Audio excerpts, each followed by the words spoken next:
Before iPhones, MacBooks, and billion-dollar keynotes, there was a restless boy sleeping on floors, collecting soda bottles for cash, and eating free meals at a Hare Krishna temple.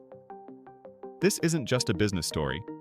It's a story of obsession, rejection, betrayal, and the kind of comeback you'd never believe. Steve Jobs was born in 1955, but abandoned at birth and adopted by a modest couple in California. They weren't wealthy, but promised to give Steve the best education they could. He was smart, too smart, curious about everything: electronics, Zen Buddhism, LSD, and life's deeper meanings. He enrolled at Reed College, but 6 months in, dropped out.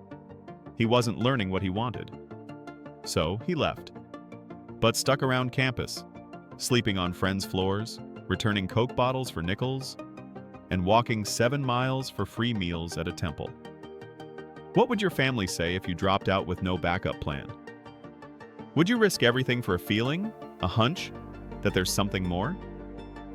At 20, Steve teamed up with his quiet, nerdy friend Steve Wozniak. Woz had built a tiny computer in his garage just for fun. Steve saw something no one else did. This isn't just a machine. This is the future. So in 1976, with zero money, they sold Steve's Volkswagen van and Woz's calculator, scraped together $1,300, and built the first Apple computer in Jobs' parents' garage. It wasn't sleek, it wasn't fast, but it worked. And Steve, the marketer, the dreamer, started pitching it to anyone who would listen. Soon, Apple got its first big order, 50 computers. Then a $250,000 investment. Then an IPO that made Steve a millionaire at just 25 years old. He was on top of the world. But the higher he climbed, the lonelier it got. As Apple grew, so did the pressure. Steve became erratic, demanding, obsessed with perfection. When the Apple Lisa failed, investors lost faith. Then came the Macintosh, sleek, beautiful, but underpowered and overpriced. Sales bombed. And in 1985, at just 30 years old, Steve Jobs, the founder, was fired from his own company. Fired from the thing he built. Imagine being thrown out of your own dream. What would you do?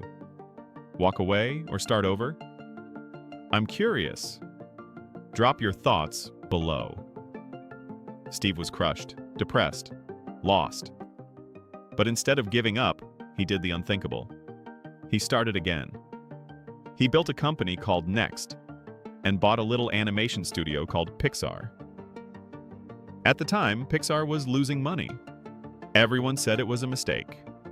But then came Toy Story, the first full-length 3D animated film in history. Pixar exploded. And Next, its software was so advanced, Apple wanted it. In 1997, Apple, now failing, bought Next for $400 million, bringing Steve back. And just like that, the dropout was in charge again. He took over, slashed products, focused on design, then launched the iMac, then the iPod, then came 2007, the iPhone. A single device that reinvented how we live, work, communicate, and spend. Do you remember your first iPhone?